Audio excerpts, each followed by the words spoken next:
networks, you're doing this entire forward and backward pass. And so this is extremely like kind of a global scale algorithm compared to very local computations. I mean, my understanding is that I'm coming from a neuroscience background, so I find this stuff both fascinating and hugely frustrating. So the backpropagation is sort of one pass through, whereas in a neural system, it's much more sophisticated than that.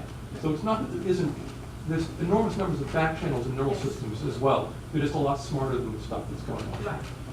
I mean, do you think that smartness is coming because of neurons know what their functionality is and how they communicate that based on what's being processed? When you say the neurons know, I don't know what you're talking about. Or rather, like they're functionally, delineated into different roles.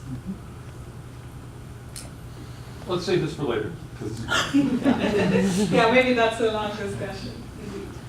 So, okay, that was a great set of questions. I think we just covered a lot of ground. As you can see, we don't have answers to many of them.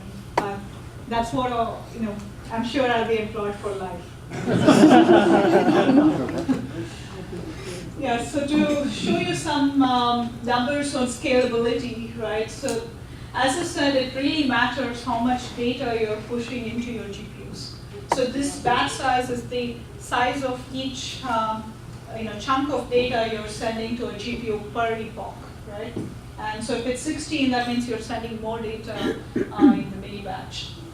And that's when the communication bottleneck will be less because you're processing a lot of data at once, right? So you're sending the data, but the gradient update is able to aggregate over that large amount of data as compared to the smaller one here.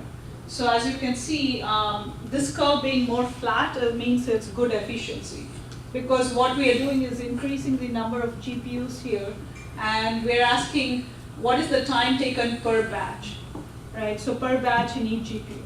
So if this was ideally 100% efficiency, that means you're just adding more GPUs and pushing more data there, right? And still be able to run the system. And you can see, like, as you increase the batch size, you're getting higher efficiency. And so this is where it's a tricky business because if you increase your batch size, the optimization algorithm may not always give the appropriate generalization.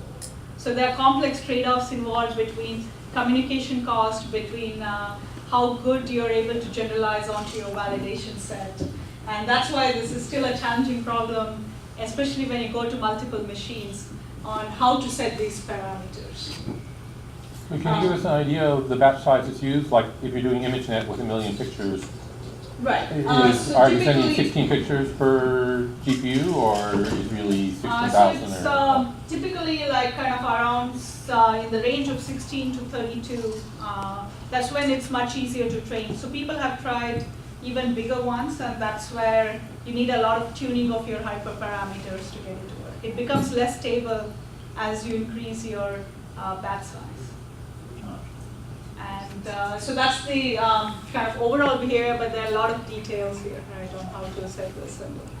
And so that's why machine learning today is as much an engineering job as it is a science one, right? So we have the basic science behind it, but the engineering these systems is so dividing the computations among the GPUs is typically a layer by layer thing, so some layers go to one and others go to the other. So that's a good question. So in our MXNet framework, when we have this computation graph, it knows the entire sequence of operations, right? So you can send like kind of one chunk of data and process, and at the same time like pipeline the next one. So it's able to like kind of make sure like the GPU cores are saturated. So meaning they're all being utilized, and so it's able to do these optimizations. On a row at a time. So yes, there's the layer, but also like you can push like your next set of data points into the network as the other one is going up the layers. So I think he was asking, are you having an individual GPU do all the layers on an image, or is an image broken up among multiple GPUs? Right. So there is the, so I only showed the data parallelism where we assume the entire model was living in each GPU. But model parallelism is a more complex one. As the models get bigger, then you may not be able to store it in entirely in a GPU. Then you have to break it down. Yeah. So, sorry, does that answer? Well, I'm still a little bit confused. It sounded like, I mean, if you're gonna send a batch in, you'd kind of like to send the whole, the whole batch at a time, right? Instead of sending a line of data at a time, right? Right, so, I mean, ideally you want to have your entire model sit in the GPU, right? But when it gets bigger than the size of the GPU, you have to then distribute